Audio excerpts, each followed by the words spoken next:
Hello दोस्तों, स्वागत है आप सभी का आपके अपने यूट्यूब चैनल प्राइम प्रभाकर पे। दोस्तों, हम देख रहे थे इलाहाबाद हाई कोर्ट में जो भी ग्रुप सी और डी की वैकेंसी आई हैं उसके पीवाईक्यूज़ को, और उसके तहत हमने कल के एक वीडियो में देख लिया था अपने जीएस वाले क्वेश्चन को जो भी 2022 के पेपर में आए थे। और आज के इस वीडियो में हम देखेंगे हिंदी के पेपर्स को। ठीक है, हिंदी का जो 2022 मतलब पेपर तो सेम ही होता है। 100 क्वेश्चन उसमें आते हैं, 25 हिंदी के, 25 इंग्लिश के, 25 जीएस और 25 मैथ के। ठीक है, और जो जीएस के 25 रहते हैं उसी में 3-4 क्वेश्चन वो लोग दे देते हैं अपने रीजनिंग के। ठीक है, तो मैं आपको इसीलिए अलग अलग प्रोवाइड करा रहा हूँ ताकि आप जब एक जैसे मान लो हिंदी पढ़ रहे हैं तो हिंदी वाले ही वीडियो देखें अलग अलग सालों के। ठीक है, और क्योंकि इससे वीडियो लंबा भी नहीं होता, अलग अलग सेगमेंट के बनाने थे तो वीडियो छोटा रहता, तो आप लोग को एक साइकोलॉजिकल जो बोरिंग होती है लंबे वीडियो देख करके वो नहीं होगी। ठीक है, तो चलिए देखते हैं। और अगर आपने जीएस वाला इसका पार्ट वीडियो नहीं देखा तो उसको मैंने बहुत अच्छे से एक्सप्लेन किया है, सारे ऑप्शन को एक्सप्लेन किया अच्छे से। अगर आप उसको देखना चाहते हैं तो लिंक डिस्क्रिप्शन में दे दिया, जाकर वो भी देखें। तो इसमें हमारा पहला क्वेश्चन जो है, होनहार बिरवान के होत चीकने पात। ठीक, इस लोकोक्ति का उचित अर्थ क्या है? तो इसमें लोकोक्ति और मुहावरे वगैरह पूछे जाते हैं। इसमें हमारा पहला ऑप्शन है, होने वाला काम होकर रहेगा। आपको पता है ये सब नहीं होता है। इसका सिंपल सा मतलब होता है कि कोई भी जो पेड़ होता है उसको बिरवान का मतलब होता है, बिरवा मतलब पेड़, उसके जो भी होनहार होता है, जो अच्छा पेड़ होता है, उसके चिकने पत्ते होते हैं। इसीलिए बच्चे को, जब कोई छोटा बच्चा जो होता है, ठीक है, या कोई बहुत टैलेंटेड व्यक्ति होता है, उसके लिए कहा जाता है कि होनहार बिरवान के होत चिकने पात। तो हो मतलब शुरुआत से ही उसके लक्षण जो है वो दिखने लगते हैं। तो इसका ऑप्शन नंबर 2 सही हो जाएगा कि होनहार के लक्षण प्रारंभ से ही प्रकट होने लगते हैं। ठीक है, यही वाला सही होगा। इसके अलावा होनी को टाला नहीं जा सकता, ये सब नहीं है। वीर ही सफल होते हैं, कोई मतलब नहीं, तो ये सब गलत हो जाएंगे, तो ये वाला सही है। फिर नेक्स्ट देखते हैं। नेक्स्ट हमारा ये है, इसमें बताना है विलोम शब्द युग्म लिखे गए हैं। ठीक है, इसमें बताना है कौन सा सही है। इनमें के शब्दों के विलोम युग्म शब्द हैं, कौन कौन से जो सही हैं वो आपको इसमें ऑप्शन में दिए गए हैं, बताना है। ठीक है, तो अस्त का उदय होता है, ये एकदम सही, आपको पता है सूर्यास्त होता है और सूर्य उदय होता है। ठीक है, और अरुचि का रुचि होता है, ये भी सही। अथ का व्यर्थ नहीं, अथ का अनर्थ होता है, तो ये वाला गलत हो जाएगा। आविर्भाव का तिरोभाव होता है, ये भी सही है। तिरोभाव का मतलब होता है छिप जाना, आविर्भाव का मतलब होता है प्रकट होना, तो ये वाला सही है। फिर अनुरक्ति का विरक्ति, ये भी सही है। व्यक्ति मतलब अलगाव, अनुरक्ति मतलब किसी से लगाओ। तो इसमें केवल और केवल जो सी वाला है वो से गलत है, बाकी सब सही है। तो ऑप्शन नंबर 1 सही हो जाएगा, ए बी डी और ई, बाकी सब सही है। ठीक है, अब नेक्स्ट क्वेश्चन हमारा इसमें था गद्यांश वाला। तो गद्यांश के इसमें 4 क्वेश्चन है, 28 से 32 के जवाब आपको देना है। 5 क्वेश्चन ये हैं, 28 से 32 तक के ये जो जवाब हैं ये इस गद्यांश पे देना। तो चलिए हम गद्यांश को पढ़ते हैं। बहुत ही ईजी हिंदी आती है, अगर आपने नॉर्मल से हिंदी भी पढ़ रखी, थोड़ा बहुत प्रैक्टिस कर लिए। और पीवाईक्यूज आप लोग ज़रूर देखें सबसे पहले जो मैं करा रहा हूँ। ठीक है, आप बिल्कुल भरोसा रखिए, आने वाले 1 हफ्ते के अंदर मैं आपको कंप्लीट पीवाईक्यू करा दूंगा, जो भी ग्रुप सी ग्रुप डी में पेपर हुए अभी तक सारे पेपर। ठीक है, अब तो इसमें हमारा लेटेस्ट वाला चल रहा है 22 वाला। तो ये पैराग्राफ देखते हैं। स्वाधीनता मनुष्य का जन्मसिद्ध अधिकार है। जब आप पैराग्राफ पढ़ें तो जो भी मूलभूत शब्द हैं उनको आप अंडरलाइन करते चलें अपने एग्जाम में। ठीक है, स्वाधीनता मनुष्य का जन्मसिद्ध अधिकार है। मनुष्य को तो क्या, सृष्टि के छोटे बड़े सभी प्राणियों को यह अधिकार समान रूप से प्राप्त है। तो इसमें आपको 2 लाइनों में क्या समझ में आया? ये समझ में आया कि यहाँ पे जो मनुष्य का मूलभूत अधिकार है या जो मूलभूत आवश्यकता है वो क्या है? स्वाधीनता है। ठीक है, फिर नेक्स्ट देखते हैं कि किसी भी प्रत्यक्ष अप्रत्यक्ष कारण से इसकी अप्राप्ति ही पराधीनता कहलाती है। पराधीनता में प्राणों की प्रवृत्ति कुंठित होकर रह जाती है। जब आप पराधीन होंगे तो आपके प्राणों की जो प्राण है वो कुंठित रह जाएंगे। ठीक है, कई बार तो पराधीनता का भाव व्यक्ति की सोचने समझने तक की शक्तियों का अपहरण कर लेता है। इसी कारण सब प्रकार के स्वर्ग सुख मिलने पर भी कोई प्राणी पराधीन बनकर रहना नहीं चाहता। यानी कि अगर आपको सारे सुख दे दिए जाए लेकिन आपकी स्वतंत्रता छीन ली जाए, खासकर मानसिक स्वतंत्रता, तो आप लेकर रहना नहीं चाहेंगे और सारे दुनिया के स्वर्ग सुख बेकार होते हैं। तुलसीदास जी ने भी इसी के लिए एक लाइन लिखी थी कि पराधीन सपने सुख नहीं। ठीक है, तो वही बात यहीं इस पैराग्राफ में कही गई है। देखते हैं फिर अगला क्या कहता है कि सोने के पिंजरे में बंद तोता भी कभी सुखी नहीं रहता है। सही बात है, कोई भी तोता हो, जानवर हो, हमें लगता है कि हम उसको पाल ले रहे हैं और उसके बारे में मतलब उसकी खूब सेवा कर रहे हैं तो बहुत सुखी होगा, पर एक्चुअल में ऐसा नहीं होता। वो उसकी स्वतंत्रता बाधित होती, क्योंकि स्वतंत्रता बाधित होने का सिंपल सा मतलब है जो मनुष्य का मूल धर्म है, जैसे तोता है, कोई भी पक्षी है, उसका मूल धर्म उड़ना है। तो अगर आप उड़ने से उसे रोकेंगे, पिंजरे में कैद करके उसकी सेवा करेंगे, उसको खिलाएंगे पिलाएंगे, तो वो सुखी नहीं रहेगा, आपको सिर्फ लगता है कि वो सुखी है। वही बात इसमें कही गई है। इसी भावना से अनुप्राणित होकर वह अपने पंख और सिर बार बार पिंजरे की सलाखों से टकराता है ताकि उन्हें तोड़कर खुले आसमान में उड़ जाए, या सघन डालियों पर बैठकर उन्मुक्त मधुर गीतों में स्वरों में गीत गाए। जब एक अज्ञानी पक्षी में स्वाधीनता की इतनी तड़प दिखाई देती है तो फिर बुद्धिमान सजीव और सशक्त मनुष्य का तो कहना ही क्या, पराधीन व्यक्ति का अपना किसी प्रकार का अस्तित्व नहीं होता है। ये हमारा पैराग्राफ खत्म हुआ, सिंपल सा पैराग्राफ था। अब इसमें हम आंसर देखेंगे, क्वेश्चन देखेंगे 28 से 32 तक के क्वेश्चन देखने। इसमें निम्नलिखित में मनुष्य का जन्मसिद्ध अधिकार क्या है, कितना सिंपल क्वेश्चन है। अभी हमने पढ़ा क्या है जन्मसिद्ध अधिकार, स्वाधीनता। पहली ही लाइन में था कि स्वाधीनता मनुष्य का जन्मसिद्ध अधिकार है। हिंदी के क्वेश्चन इतने ईजी आते हैं, यही कारण है कि इसकी कट ऑफ ज़्यादा जाती है। आप 25 में 25 सही कर लेंगे, ठीक है। अगला है कि सोने के पिंजरों की सलाखों से तोता किस भाव से प्रेरित होकर टकराता है। तो वो स्वतंत्र होकर पिंजरे से बाहर जाने के लिए टकराता है। ये इसमें मतलब इतने सिंपल से ये होते हैं पैराग्राफ, गद्यांश, कि आपको एज इट इज़ लाइन मिल जाएगी एग्जाम में, ठीक है। नेक्स्ट है पराधीनता का भाव व्यक्ति की कौन सी शक्तियों का अपहरण कर लेता है। तो पराधीनता की भाव जो है वो सोचने समझने की शक्ति का अपहरण करता है। आप सबको पता, अभी पैराग्राफ में हमने देखा। गीत गाने, उछल कूद, बोलने की, ये सब तो नहीं होगा, ठीक है। नेक्स्ट है प्राणों की प्रवृत्तियां जब कुंठित हो जाती तब वह क्या करता है, तब वह पराधीन हो जाता है। सेम ये लाइन पूछी गई, मतलब आप पैराग्राफ पढ़ेंगे, ठीक है, तो एज इट इज़ लाइन आपको मिल जाएंगी, वही सब आंसर इसमें दिए हुए हैं। पराधीन व्यक्ति की विशेषता क्या होती है। तो पराधीन व्यक्ति की विशेषता की है ये होती है कि उसका अपना किसी प्रकार का अस्तित्व नहीं होता। आपने लास्ट में देखा था कि पराधीन व्यक्ति का अपना किसी प्रकार का व्यक्तित्व नहीं होता है, वही बात इसमें लिखी गई है। एकदम सिंपल पैराग्राफ होते हैं, मतलब फ्री के नंबर होते हैं एक तरह से, आप ये समझिए। अब नेक्स्ट क्वेश्चन देखते हैं, पैराग्राफ वाले हो गए हैं। इसमें आपको मिलान करना है, 33वां नंबर क्वेश्चन है, ठीक है। क्या मिलान करना है, ये वन वर्ड सब्स्टिट्यूट है, यानी कि क्या बोलते हैं इसको हिंदी में, वाक्यांश के लिए एक शब्द। जिज्ञासु क्या होता है, जिज्ञासु क्या होगा। जिज्ञासु मतलब जिसमें जानने की इच्छा हो। परोक्ष मतलब होता है जो आंखों के सामने ना हो, ठीक है। अशक्त मतलब जिसमें कोई शक्ति ना हो। और निशाचर मतलब रात में घूमने वाला, ठीक है। तो इस हिसाब से आपका ऑप्शन नंबर बी इसमें सही हो जाएगा। नेक्स्ट बहुत सिंपल क्वेश्चन आते हैं इसमें, मतलब जैसे आरो की हिंदी होती है, थोड़ा सा टफ होती है, बहुत ज़्यादा तो नहीं होती है, पर ये उससे भी ज़्यादा मतलब ईजी होती है।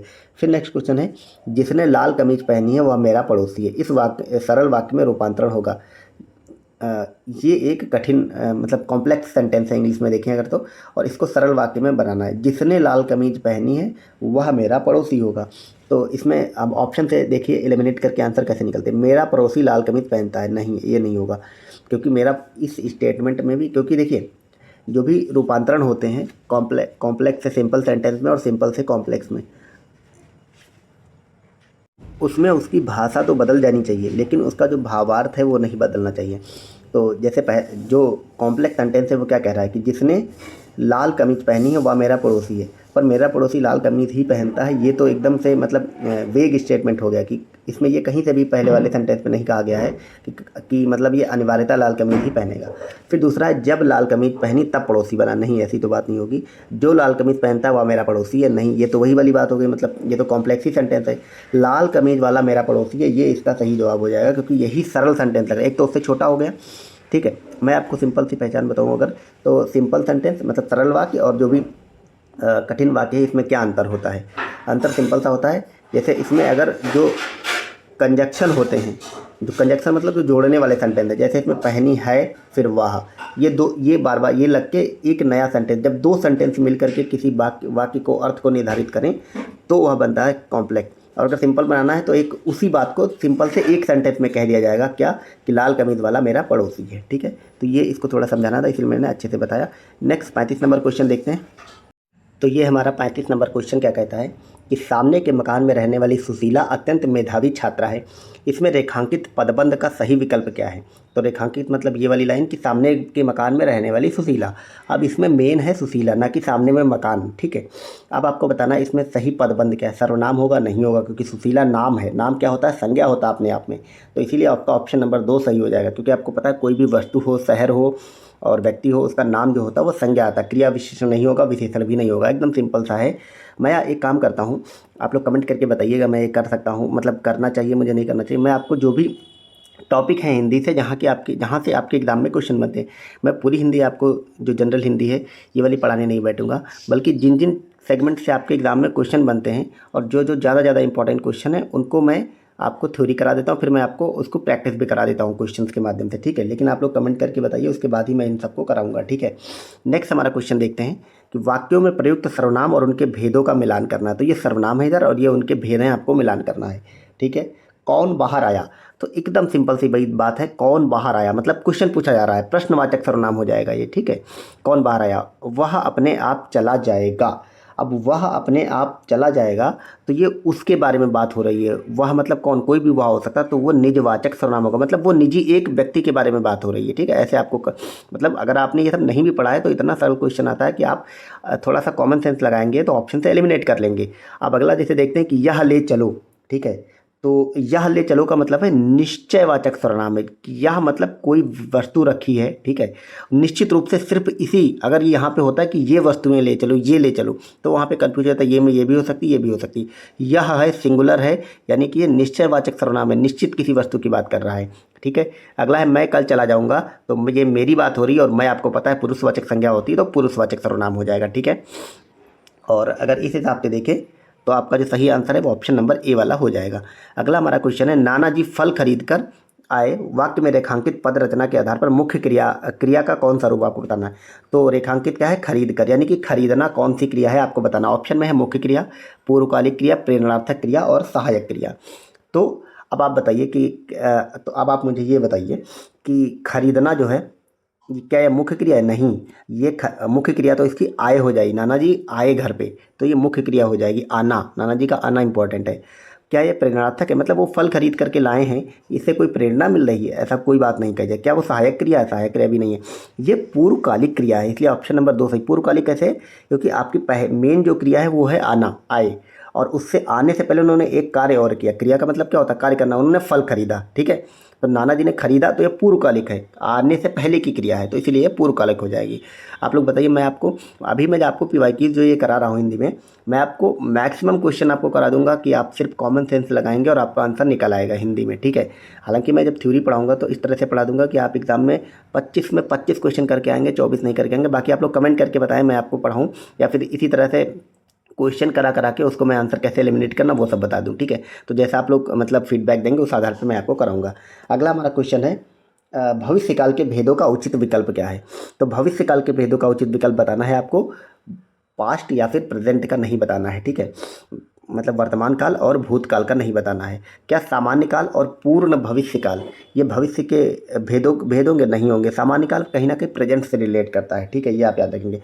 अब आसन्न जो भविष्य काल है, ठीक है, आसन्न भविष्यकाल, असंदिग्ध भविष्यकाल, ये भी भविष्यकाल के भूत नहीं होंगे। क्यों नहीं होंगे?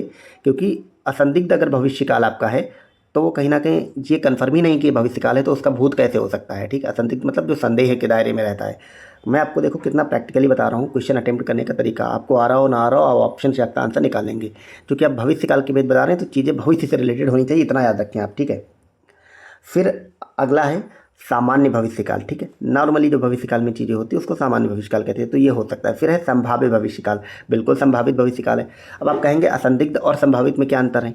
देखिए, असंदिग्ध का मतलब होता है कि वो संदेह के दायरे में है, वो हो भी सकता है और नहीं भी हो सकता है। तो नहीं भी हो सकने की अगर दायरा है, मतलब बात की जा रही है, तो वो नहीं हो, तो वो कहीं ना कहीं भविष्य के भेद नहीं हो सकते। लेकिन संभाव्य भविष्यकाल अगर है तो मतलब इसमें संभावना सिर्फ और सिर्फ होने की है, नहीं होने की नहीं, इतना याद रखेंगे आप लोग। और संदिग्ध और संभाव्य में इतना ही अंतर है। संदिग्ध में नहीं होगा, ये 50-50 होगा, नहीं होगा 50-50, लेकिन संभाव्य में जो भी संभावना है वो सब होने की ही है। तो इसीलिए आपका सी वाला सही हो जाएगा, मतलब ऑप्शन नंबर 3 सही हो जाएगा कि सामान्य भविष्यकाल और संभाव्य भविष्यकाल इसका सही जवाब हो जाएगा। ठीक है, और बाकी संदिग्ध भविष्यकाल ये फिर से नहीं होगा, और अपूर्ण भविष्यकाल तो हो ही नहीं सकता क्योंकि अपूर्ण है। फिर अगला क्वेश्चन देखते हैं 39 नंबर कि निम्नलिखित वाक्य में रेखांकित विशेषण पद का भेद कौन सा है। तो रेखांकित पद क्या है? थोड़ा, थोड़ा दूध हमारे लिए भी लेते आना। तो आप जैसे किसी से कहते हैं कि थोड़ा दूध हमारे लिए भी लेने आना, अब इसमें विशेषण बताना है। बहुत सिंपल सी बात है, यहाँ पे थोड़े को आपको बताना है, रेखांकित पद यही है। अब आपसे पूछा जा रहा है कि थोड़ा क्या है? अनिश्चित परिणामवाचक विशेषण, एकदम सही बात है। थोड़ा अनिश्चित है, थोड़ा किसी के लिए थोड़ा ज़्यादा कुछ और हो सकता है, किसी लिए जैसे किसी के लिए कटोरी भर, मान लो आप फॉर एग्जांपल दूध की बात करो, किसी के लिए एक छोटी कटोरी दूध भी थोड़ा होगा, किसी के लिए बड़ी कटोरी, किसी के लिए एक भगोना भी छोटा होगा, मतलब सबके लिए थोड़े की मात्रा अलग अलग होगी। तो ये अनिश्चित है, और चूंकि अनिश्चित भी है और परिणाम भी बता रहा है कि थोड़ा लाना है। ठीक है, तो यह अनिश्चित परिणामवाचक विशेषण हो जाएगा। संख्या थोड़ा तो होती नहीं है, परिणामवाचक निश्चित भी नहीं है, निश्चित भी नहीं है। ठीक है, तो यह अनिश्चित परिणामवाचक हो जाएगा, और सिर्फ आप ऑप्शन से आप आंसर एलिमिनेट कर लेंगे। अगला हमारा क्वेश्चन है रेखांकित शब्द के कारक भेद के उचित विकल्प चुनिए। मैंने राधा को पुस्तक दी। अब मैंने जो राधा को पुस्तक दी, ठीक है, इसमें कौन सा रेखांकित शब्द क्या है? को पूछा गया है आपसे कि को क्या है। क्या वो संबंध कारक है, अधिकरण है, कर्म है, संप्रदाय है? ठीक है, तो आपने हिंदी में ये जो मतलब कारक भेद पढ़े होंगे, तो एक दोहा पढ़ा होगा, कर्ता ने अनुकर्म को करण चिन्ह से जान, संप्रदान का के लिए अपादान से मान, ये सब आपने पढ़ रखा होगा, ठीक है। तो उसमें आपको पता है ये जो का, के, को, से, ये सब आता है, ये सब संप्रदान कारक हो, संप्रदाय कारक, दान कारक होते हैं।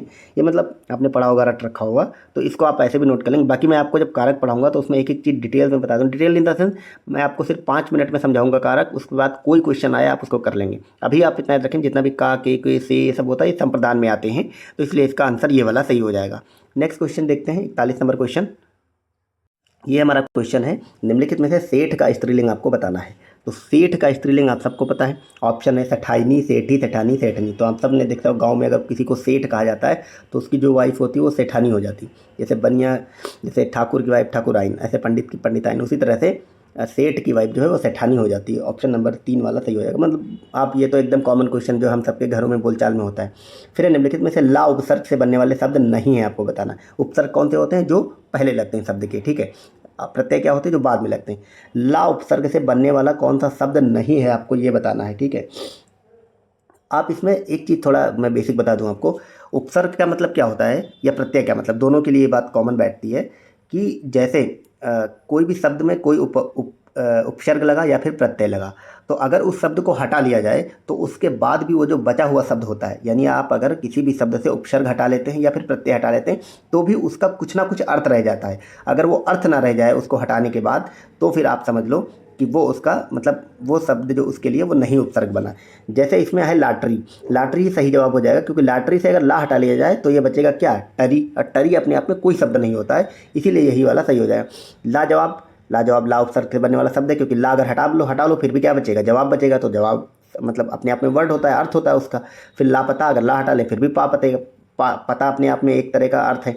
ला इलाज से ला हटा लें तो इलाज बचेगा, ठीक है। तो ये उपसर्ग हो जाएंगे ला से, लेकिन ला टरी नहीं होगा, क्योंकि टरी कोई अपने आप में वर्ड नहीं होता है। तो ये बेसिक उपसर्ग और प्रत्यय की बातें हैं। अगला देखते हैं, मोटापा और बुढ़ापा, इन वाक्यों में सही प्रत्यय चुना। प्रत्यय कौन होता है? जो बाद में लगता है, ठीक है। तो आपको पता है मोटापा और बुढ़ापा में लास्ट में क्या आ रहा है? पा नहीं आ रहा है, आपा आ रहा है, ना ही सिर्फ आ रहा है आपा। आ की मात्रा दे आप अगर बोलेंगे तो आ की मात्रा निकलेगी, और पा तो है ही है, तो ये आपा प्रत्यय हो जाएगा। अगला है, निम्नलिखित में सही वर्तनी वाला शब्द कौन सा है? अब सही वर्तनी आपको बताना है। जैसे प्राप्ति, ये प्राप्ति नहीं होता, प्राप्ति होता है, इसमें ती पे छोटी की मात्रा लगती है, ठीक है। कार्य कर्म नहीं होता, कार्य क्रम होता है, ये ऐसे वाला क्रम बनता है, ठीक है।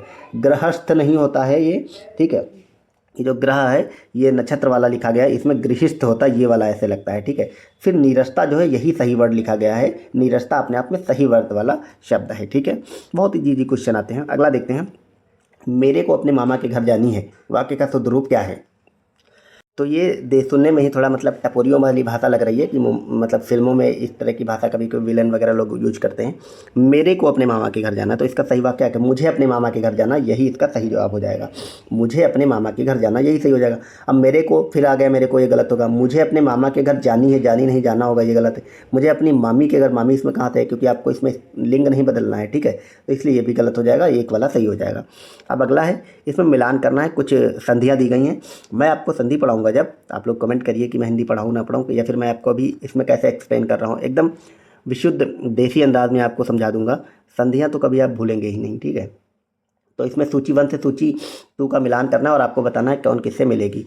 कवि प्लस ईश्वर, कवीश्वर, कितना सिंपल सा क्वेश्चन पूछा गया। कवि प्लस इंद्र मतलब कवींद्र, वेद प्लस अंत मतलब वेदांत, शिव प्लस आलय शिवालय, ये एकदम सिंपल सा क्वेश्चन है, इसमें मिलान करने में कुछ नहीं है। अगला क्वेश्चन देखते हैं। मुझे थोड़ा सा जुकाम हो गया, इसलिए मेरी आवाज़ थोड़ा वैसी आ रही होगी। इसमें कुछ सूची 1 और सूची 2 दी गई हैं और आपको मिलान करना है समास में, ठीक है। समास में आपको इसमें मिलान करना है। समास में क्या मिलान करना है? ऋण से युक्त, ये कैसा समास है? तो ये तत्पुरुष समास है, जहाँ पे बीच में से आ जाए इस तरह से, ठीक है। ये तत्पुरुष समास होता है। मैं आपको समास भी पढ़ाऊंगा तो अच्छे से ये सब करा दूंगा, ठीक है। फिर है मुख्य है जो मंत्री, वह क्या है? मुख्य है जो मंत्री, वो अपने आप में कर्मधारय समास होता है। जैसे कहते हैं पीताम्बर, पीताम्बर क्या है? कर्मधारय समास। हालांकि तो जैसे कहते हैं कि पीला है जिसका वस्त्र, वो होगा कर्मधारय समास। फिर है समय के अनुसार, तो समय के अनुसार अगर देखें तो यह है अभिभाव समास। अभिभाव मतलब होता है समय के अनुसार समास, ठीक है। फिर अगला है सीता और राम, तो जहाँ पे और बीच में आता है वो द्वंद्व समास होता है, आप सबने पढ़ा होगा। ऑप्शन नंबर अगर इस हिसाब से देखें तो इसमें जो ऑप्शन नंबर आपका सही हो जाएगा, ये हो जाएगा 4th नंबर वाला। मैं समास समास आपको अच्छे से करा दूंगा, तो आप ये मैं आपको 2-2 3-3 मिनट में ये सारे समास वगैरह, ये जितनी भी हिंदी का टॉपिक है, मतलब मुझे लगता है मैं 3 क्लास लूँगा, उसमें कंप्लीट आपकी हिंदी हो जाएगी। उन 3 क्लास मतलब आधे घंटे की रहेंगी, उससे बाहर 1.5 घंटे की आप क्लास एग्ज़ाम से पहले 3-4 बार देख के जाइए। आपके 25 में 25 नंबर क्लियर हो जाएंगे। मैं 24 की भी बात नहीं करूँगा, इतनी जैसी हिंदी आती है मैं उसको 1-1.5 घंटे में निपटा के अच्छे से पढ़ा दूंगा। बाकी आप लोग कमेंट करें, फिर मैं उसके आगे देखता हूँ कि मुझे मतलब पढ़ाना चाहिए। आप लोग देखेंगे तभी मतलब मुझे पढ़ाने में और उसको करने में भी अच्छा लगेगा। फिर देखते हैं 48वां क्वेश्चन कि मनाली में अनेक स्थान देखने योग्य हैं, तो रेखांकित वाक्यांश के लिए कौन सा एक शब्द है? तो स्थान देखने योग्य, यही है रेखांकित। अब आपके लिए इसमें बताना क्या है। देखने योग्य होता है उसको कहते हैं दर्शनीय, शुद्ध हिंदी का शब्द है। दूरदर्शी नहीं होता, हम दूरदर्शी मतलब जिसकी दूर की सोच हो उसको बोलते हैं। अवर्णनीय मतलब इसका वर्णन ना किया जा सके। ऐतिहासिक मतलब जो इतिहास से रिलेटेड चीज़ें हों, बहुत ही भव्य हो। तो दर्शनीय वो होती जो देखने योग्य होता है, तो इसीलिए ऑप्शन नंबर 1 सही हो जाएगा। अगला, निम्नलिखित अलंकारों में से अर्थालंकार का भेद क्या है? तो ये तो आप अपने अलंकार के भेद जब पढ़ेंगे, या मैं भी कराऊंगा आपको, तो उसमें देखा ही होगा कि अर्थालंकार का भेद है जो उत्प्रेक्षा अलंकार होता है। ठीक है, उत्प्रेक्षा जो है वो अर्थालंकार का भेद होता है, ये आप याद रखेंगे। फिर नेक्स्ट देते हैं, निम्नलिखित युगों में से क्रोध को दर्शाने वाले मुहावरों का सही समूह क्या होगा? मतलब इसमें से कौन मुहावरा है जो क्रोध को दर्शाता है? जैसे लाल पीला होना, तो लाल पीला होना ये अपने आप में एक क्रोध का ही निशानी होता है। पीठ दिखाना क्रोध का निशानी नहीं होता, बल्कि ये मतलब किसी से डर के भाग जाना, उसको पीठ दिखाना कहते हैं। फिर खून खौलना, ये भी कहीं ना कहीं क्रोध से रिलेटेड है। आग बबूला होना का मतलब ही क्रोधित होना है। और फिर दांत पीसना, आदमी दांत भी पीसता है तब बहुत क्रोधित होता था। तो आपका ए और मतलब बी छोड़ के बाकी सब सही है। ए सी डी और ई ऑप्शन नंबर 4th वाला ये सही है। तो हमने ये 25 के 25 हिंदी के क्वेश्चन देख लिए जो आपके 2022 के ग्रुप सी में आए थे इलाहाबाद हाई कोर्ट के। आप लोग वीडियो के को कमेंट करके बताएं, ठीक है, कि कैसा लगा ये मेरा वीडियो और कैसे मैंने इसको एक्सप्लेन किया। अगर आपने जीएस वाला वीडियो नहीं देखा इसका, तो वो भी मैंने अच्छे से एक्सप्लेन किया, उसका लिंक मैं डिस्क्रिप्शन में दे दे रहा हूँ। आप डिस्क्रिप्शन में जाइए, आपको लिंक मिलेगा, देख जाके मतलब उसको देखें। और बाकी मैंने अपने टेलीग्राम का लिंक दे दिया, वो भी आप लोग ज्वाइन करें। उसमें मैं ये सारे मतलब हिंदी से रिलेटेड जो भी फैक्ट हो सकते हैं, कुछ भी मतलब अच्छा हो सकता है, ट्रिक्स टाइप का, जो आप मतलब बहुत कम, मेरा मानना ये है कि आप बहुत कम पढ़ें हिंदी। क्यों? क्योंकि हिंदी के 25 नंबर फ्री के होते हैं। आप अपना ध्यान जो है मैथ को अच्छा प्रैक्टिस पे लगाएं। जीके जीएस पढ़ लें, क्योंकि जो सिविल सर्विसेज वाले स्टूडेंट होते हैं उनके लिए जीके जीएस आसान रहती है, इसमें जो पूछी जाती है। लेकिन जो वनडे एग्जाम्स होते हैं एसएससी वगैरह वाले, उनके लिए जीके जीएस थोड़ा टफ पड़ती है, तो वो लोग उस पर अपना काम करें। इंग्लिश के प्रैक्टिस पे काम करें। हालांकि इंग्लिश भी थोड़ा नॉर्मली होती है, मैं भी कराऊंगा, तो मैं दिखाऊंगा इंग्लिश भी आसानी से थोड़ा बहुत रट के उसमें आराम से किया जा सकता है। ठीक है, तो मैं उस पर आपको कुछ ट्रिक्स इंग्लिश हिंदी ये सब देता रहूँगा, तो आप लोग वो देखें मतलब ज्वाइन कर लें। इसके अलावा बाकी जितने भी पीवाईक्यूज हुए हैं 14 से लेकर के 22 तक, उन सभी की पीवाईक्यूज की पीडीएफ मैं अपने इसी टेलीग्राम पे डाल दूंगा। आप लोग ज्वाइन कर लें जा करके, और उसकी ऑफिशियल जो आंसर की वो भी मैं सब वहीं पे दे दूंगा। बाकी मेरा तरीका कैसा है, मुझे हिंदी आपको थ्योरी पढ़ानी चाहिए नहीं पढ़ानी चाहिए, कैसा क्या है, जैसा भी है आप सब फीडबैक अपने कमेंट में ज़रूर दें, क्योंकि आप लोग देख लेते हैं कुछ फीडबैक नहीं देते। और चैनल को सब्सक्राइब नहीं किया, नए लोग हैं तो उसको ज़रूर कर लें। आने वाला जो आपका एग्ज़ाम है उसमें ये बहुत महत्वपूर्ण साबित होगा और आपको सफलता तक ले जाएगा। मिलते हैं नेक्स्ट वीडियो में। Thank you so much, bye bye.